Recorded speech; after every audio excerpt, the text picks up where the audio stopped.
Let's go Hawks, guys. The Hawks trade reports are escalating, and the Atlanta Hawks are trying to do their best that they possibly can this offseason to improve their lineup, improve their bench, improve the guys who are going to be around the starting lineup. And today we have a new Hawks trade. That's right, a new Hawks trade that is centered around making the bench, but possibly also the starting unit just a little bit better.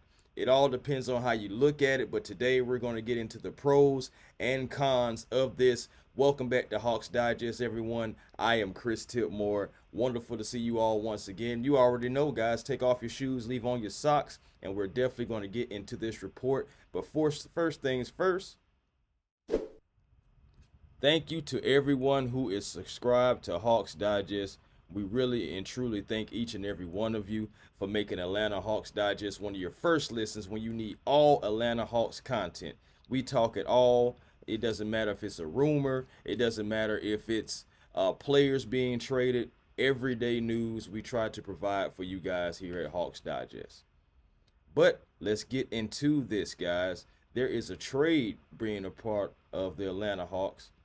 And here we are with the trade. The Atlanta Hawks do business in a three-team trade with the Philadelphia 76ers and the Los Angeles Lakers. Now, I'm going to start with the bottom because that's the one that I really honestly don't care about the most. The Lakers receive Joel Embiid and George Niang. Now, let me clarify when I say when I don't really care. I don't care how the LA Lakers make this work. Okay? I really don't. It has nothing to do with our Atlanta Hawks. So, however y'all make that work with Embiid, said it is what it is. Now, George Niang, we'll talk about him in a second. But the Sixers also would receive Terrence Mann, Gabe Vincent, Maxi Keebler, Dalton Connect, Shake Milton, a 2030 pick swap with LA, and a 2031 top 10 protected first round pick from LA. Now, let me tell you why I actually do like what the Sixers get. Mostly because the Atlanta Hawks don't have to hardly give up anything. You know what I'm saying? Sending it to the Sixers. Now, in this trade, the Atlanta Hawks do lose two players. We do lose Georges Niang. We do lose Terrence Mann. I'll get back to that in a second. Atlanta receives Dorian Finney-Smith and Jared Vanderbilt. So you lose two players, but you get two players back. You don't lose any draft picks. Actually, this is more of one of the more sensible trades for the Atlanta Hawks. I say that because some you guys have been here. Some of these trades have just been having the Atlanta Hawks giving up so much. So when it comes to trying to get these different players. Now, let me come back and circle back to the Lakers, Embiid and George Niang. Now, again, I don't care how the Lakers, make this work. You see, they would have to be given a haul to the 76ers for Joel Embiid. And Joel Embiid is somebody who doesn't stay healthy like that. So LA would have to work that out with him and Luka, possibly LeBron. All I'm saying is good luck. You know what I'm saying? But then you add in Georges Niang into that. Now, Georges Niang, he is a shooter. We know that. Shooting over 39% from three this year. But also, we also know that on the defensive end, he can be a hindrance. Right? Okay. So now, let me leapfrog the Sixers because we see what they're getting. They're getting, pretty much almost a whole team, a whole bench unit right here. But for the Atlanta Hawks to get Dorian Finney-Smith and Jared Vanderbilt, I would think about it. I would think about it, guys. I would.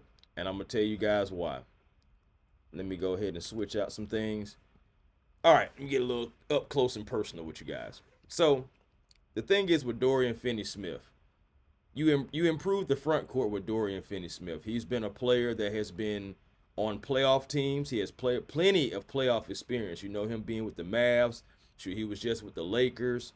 He's also know how it feels to be in a pressure cooker situation because he has had those playoff experiences and had to make big shots. Also, he knows what it is to be on a team that's not competing with the Brooklyn Nets. So when he was able to get traded from them to the Lakers, at least he was able to get playoff experience. You improve the front court if you go out and get Dorian Finney-Smith, who is also on an expiring contract. Yes, you know the Atlanta Hawks, they like those. And the Atlanta Hawks would be able to stay under the salary cap by taking on Dorian Finney-Smith's contract. Honestly, he is a player. Again, he shoots for the three well. He shoots pretty well from the field goal percentage anyway, because he was 46% from the field this year and 41% from three. And also, he gives you better defensive effort on the other end too. So in that regard, if you're trading Georges Niang essentially for Dorian Finney-Smith, that's a dub. I will honestly try to see if we could make that happen. Now, I like Georges Niang. I like Georges Niang for multiple reasons. Georges Niang brings attitude. He trash talks. You know what I'm saying? We need that for the Atlanta Hawks. We do. But if I can go and improve my bench, I got to go do that because it's all about winning and it's all about the logo, not a particular player. Even though, of course, we all love particular players on this team. Dorian Finney-Smith, you know, I said would make us better. He would.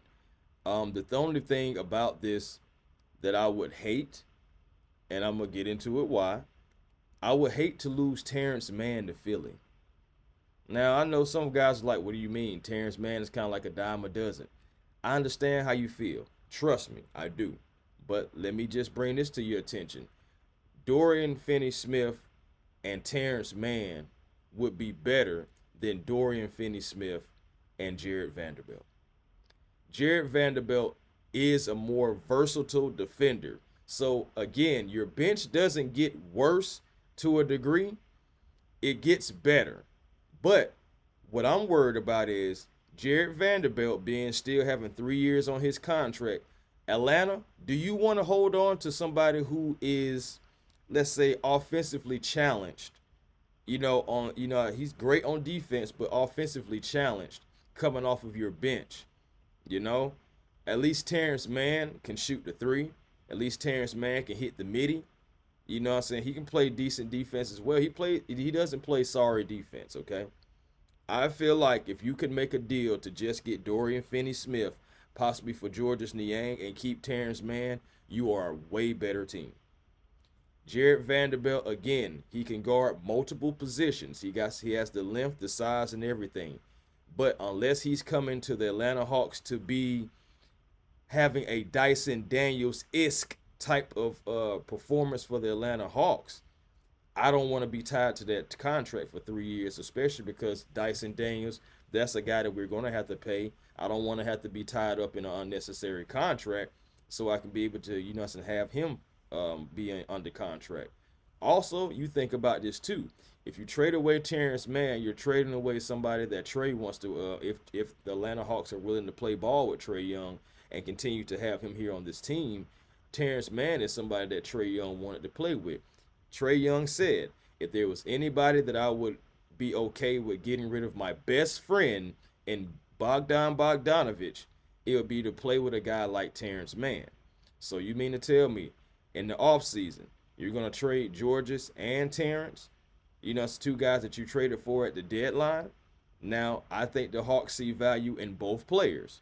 But again, if you can go get Dorian Finney-Smith maybe for Georges Niang, I'm doing that. I'm sorry, I am. But if I can keep Terrence Mann instead of Jared Vanderbilt, who is, under a contract for 3 years, who doesn't give you as much as Terrence Mann, I'm going to do that. I'm going to keep Terrence Mann if I can. Ultimately, though, I have to admit, the trade itself is not bad.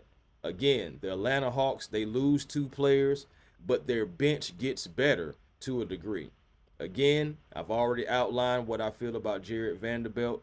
Good player, just offensively challenged compared to Terrence Mann. I'm not opposed to this trade. Honestly, again, we don't give up a lot of assets and we gain some assets, and our bench gets better.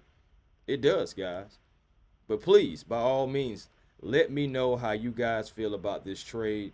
Let me know how you guys feel about how this could help the Atlanta Hawks or potentially hurt the Atlanta Hawks. Because again, it has upside. This is one of the better trades to kind of like help our depth on the bench. So that's why I'm kind of fooling with it. But please, of course, let me know how you guys feel. Before I get up out of here, I just want to say happy Mother's Day to all the great mothers out here. Most of us would not be, shoot, all of us would not be who we are today without a great mom. Seriously. So, mothers, enjoy your day. Really, every day should be Mother's Day. But at the end of the day, enjoy your day. And please, by all means, send this video to a mother, you know, so she can be subscribed to Hawks Digest and know that it's more than just basketball here. We're talking about real life. So, again, salute to all great mothers, including my own. And with that being said, peace and blessings to you all. Let me know how you feel down in the comments, and I will holler.